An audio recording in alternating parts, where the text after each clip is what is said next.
iblis yang menyamar sebagai orang yang berspesialisasi dalam memakan anak-anak. Anak-anak yang diculik oleh iblis akan dilupakan oleh orang yang mereka cintai. Konon, ada iblis yang bersembunyi di hutan lebat. Dillon menemukan ada anomali di hutan. Ada pohon iblis yang bilang dengannya. Suara iblis seperti suara sang ibunya. Tapi hal yang aneh, sang ibu sedang buang air kecil di belakang pohon. Dia mendengar pohon di depannya. Terus-menerus menggunakan suara ibunya untuk memanggilnya. Dillon tidak berani bergerak. Untungnya, ibunya sudah kembali. Ibu dan anak lolos dari bahaya di hutan. Ibunya bahkan membawa pulang seekor rusa yang mati. Tidak ada yang memperhatikan di malam hari ada tangan yang keluar dari rusa. Keesokan harinya, sang ibu mendengar tangisan datang dari kamar anak Dillon. Sang ibu mengawasi ke kamera dan menemukan bayinya baik-baik saja, jadi dia terus tidur. Tapi bayinya terus menangis. Lalu sang ibu menyadari posisi kamera tampak bergeser. Dia segera berlari ke kamar putranya, tetapi bayi itu menghilang.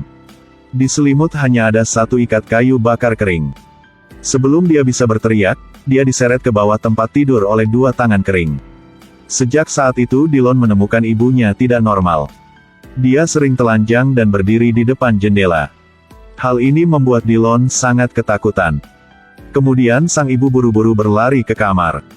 Dillon ketakutan dan kabur ke rumah tetangga. Bocah itu memohon kepada tetangganya untuk tidak memberitahu ibunya bahwa dia ada di sini. Tapi pada waktu ini, ibunya telah datang. Bocah belum tahu apa yang terjadi.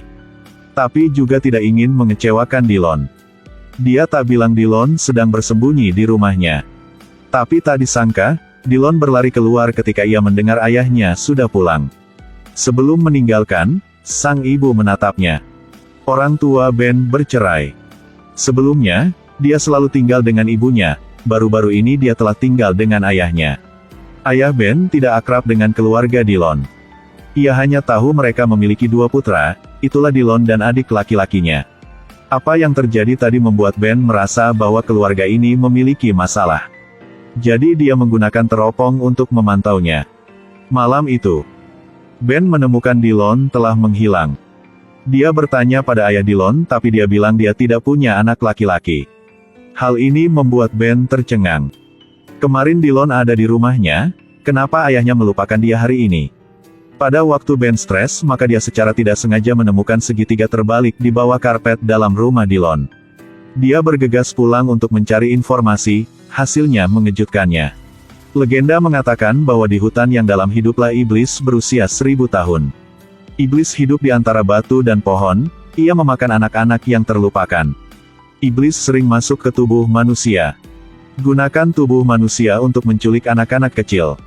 Lalu menggaruk mata orang yang mereka cintai agar mereka lupa bahwa mereka punya anak. Mengingat hilangnya Dillon, Ben menduga ibu Dillon dirasuki iblis. Dia membawa Dillon dan adik pergi ke tempat lain sehingga ayahnya melupakan keberadaan mereka. Di ruang bawah tanah Dillon mungkin ada bukti kejahatan iblis.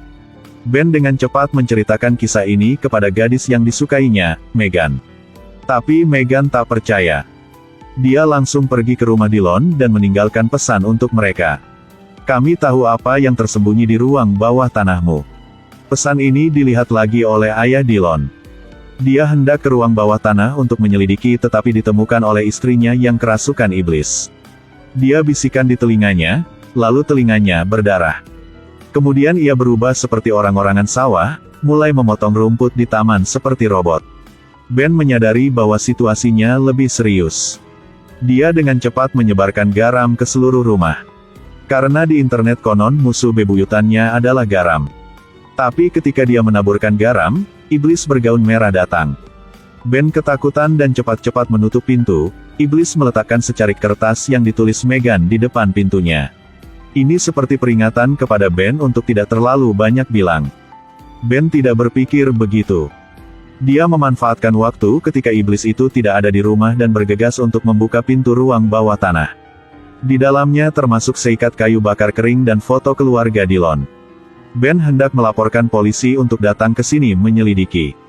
Tapi ia menemukan foto keluarga Megan juga ada di sini. Di foto itu, Megan dan ibunya sama-sama menggaruk matanya. Itu berarti iblis akan menculik adik perempuan Meghan. Apalagi, Meghan lupa bahwa dia punya adik perempuan. Benar saja, ketika Ben datang ke rumahnya, Meghan bilang dia benar-benar lupa. Ben dengan panik dan lari ke hutan, dia melihat iblis merasuki tubuh Ibu Dillon dan membawa adik Meghan ke pohon. Dia ingin menyelamatkan adik perempuan Meghan. Setelah berjuang sebentar, kepalanya terbentur batu di belakang pohon.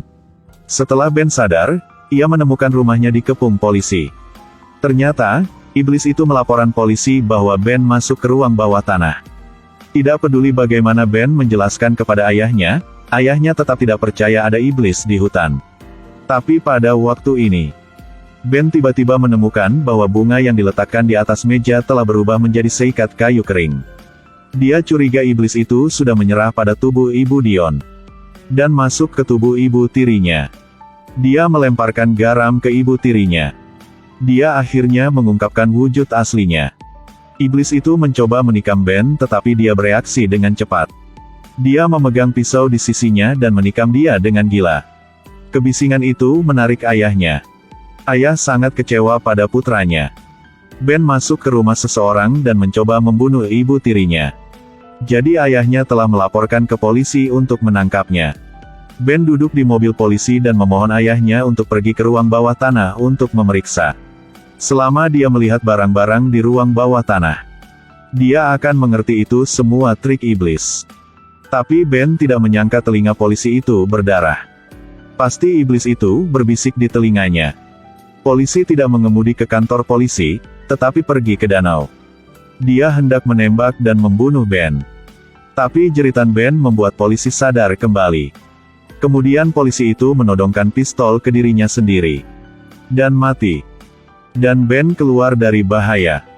Dia memikirkan ayahnya sendirian dengan iblis jadi dia bergegas pulang. Pada saat ini, ayah Ben mempercayai putranya. Dia ke ruang bawah tanah yang menyembunyikan rahasia iblis. Di ruang bawah tanah ada bukti pembunuhan iblis. Meskipun ayahnya tidak percaya, dia masih penasaran dan turun ke ruang bawah tanah. Pria itu menarik napas dalam-dalam. Dia menemukan suami istri tetangga mati semua. Wanita itu perutnya dipotong terbuka, pria itu digantung dari langit-langit. Dia mencoba menahan rasa takutnya dan melihat ke pohon yang kering. Di sini bukan hanya keluarga tetangga yang meninggal, tapi juga ada foto keluarganya. Dia sedang bingung maka ditikam dari belakang oleh iblis dengan pisau. Sang ayah tidak tahan kesakitan, jadi dia menumpahkan lampu minyak tanah di atas meja. Foto dan pohon kering di kamar terbakar di lautan api. Sang ayah menekan rasa sakit dan melarikan diri, tetapi iblis mengejarnya. Tenggorokan iblis memiliki transformasi yang aneh. Sang ayah tidak bisa mengalahkan iblis. Dia dicekik oleh iblis. Sang ayah akhirnya menyesal tidak mendengarkan anaknya. Wanita di depan bukan istrinya. Itu adalah iblis dalam tubuh istri. Dalam situasi berbahaya, Ben bisa kembali tepat waktu. Dia mengambil pistol dan menembak terus-menerus pada iblis itu. Tep disangka, ia jatuh ke tanah. Iblis itu merangkak keluar dari tubuh ibu tirinya. Melihat situasinya tidak baik, Ben dengan cepat membawa ayahnya ke mobil. Api telah terbakar gambar sihir iblis. Ini mengingatkan Ben bahwa dia masih memiliki adik laki-laki. Tapi adiknya juga disembunyikan oleh iblis. Iblis melakukan sihir untuk membuat mereka melupakan orang yang mereka cintai. Ben memutuskan untuk pergi ke akar pohon untuk mencari anaknya. Kebetulan, Meghan juga mengingat adiknya yang hilang. Dia datang ke rumah Ben dan keduanya pergi ke hutan bersama. Ben menuangkan bensin di sekitar pangkal pohon dan menaburkan garam di sekitarnya. Dia masuk ke dalam pohon untuk menyelamatkan saudara laki-laki ia dan adik perempuannya Meghan. Berjalan melalui jalan yang gelap Ben akhirnya menemukan adiknya. Dia menyelamatkan adiknya. Di jalan, mereka bertemu iblis yang sedang memakan seorang anak. Iblis itu juga menemukan Ben dan menyerangnya. Untungnya, Ben punya pistol, dia menembak iblis itu dan membawa adiknya yang terluka keluar. Tapi dia belum meninggalkan dan terus mencari adik perempuan Meghan. Kemudian dia juga menemukan. Tapi iblis itu juga berlari keluar dan memeluk kaki Meghan. Ingin menyeretnya ke pohon, Tetapi ayah Ben tiba tepat waktu dan menabrak iblis itu. Mereka membakar iblis. Setelah semuanya berakhir, kehidupan semua orang telah kembali normal. Ben harus pulang. Sebelum meninggalkan, Ben berpamitan pada Megan. Megan memberinya bunga, tapi bunga ini palsu. Ben terkejut bahwa iblis akan mengeringkan bunga asli, lalu menggunakan bunga palsu. Tebakan Ben tidak salah. Megan membawa sekelompok anak-anak di atas kapal sekarang. Mendayung ke laut tanpa pantai, mulutnya mengungkapkan senyum yang berarti. Tampaknya menyatakan kemenangan kepada sisi iblis dan kegelapan. Film ini membalikkan anggapan bahwa keadilan akan menang. Gunakan realitas brutal untuk mengirim pesan kepada penonton. Bocah itu baru berusia 15 tahun. Tidak bisa berurusan dengan iblis berusia 1000 tahun. Pada akhirnya, iblis itu masuk ke tubuh Megan dan terus melakukan kejahatan. Kekejaman iblis adalah iblis tidak membantai anak-anak ini. Tapi itu membuat anak-anak menghilang. Kelupaan lebih menakutkan dari kematian. Video hari ini berakhir di sini.